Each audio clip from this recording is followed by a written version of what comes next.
মাছ আমি তোমাকে খেতে দেব না।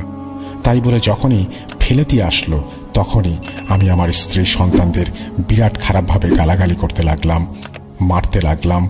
আমার সেজমে দৌড়ে ঘর থেকে বের হয়ে পাশে আমার ছোট ভাইয়ের বাড়ি, ছোট ভাইকে ডেকে নিয়ে আসলো। ছোট ভাই আমার হাত থেকে লাঠিটা নিল। আমার হাতে একটা তালের লাঠি ছিল। তখনই আমি ওকে খুব বাজেভাবে গালাগালি করতে লাগলাম। তারপর আমার আর কিছু মনে নেই। সকালে উঠে দেখলাম আমার পাশে অনেক লোকজন জড়সড় হয়ে বসে আছে।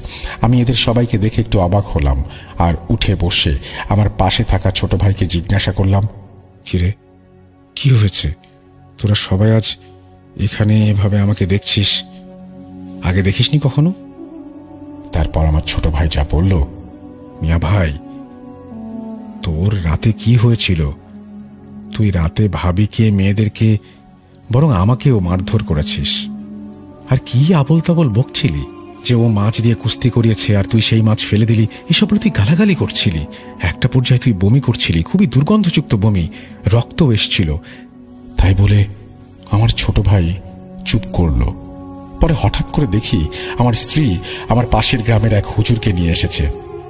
হুজুরটা আমার পরিচিত ছিল, তাই আমার স্ত্রী সন্তানদের সামনে কিছুই বলতে চাইল না। ওদের সবাইকে ঘর থেকে বের করে আমার ছোট ভাইও আমাকে নিয়ে বসলেন। আমার হাতটা ধরে উনি ফু দিচ্ছিলেন আর মাথায় তসবিহটা ছোঁয়াচ্ছিলেন। শোন, তোর তো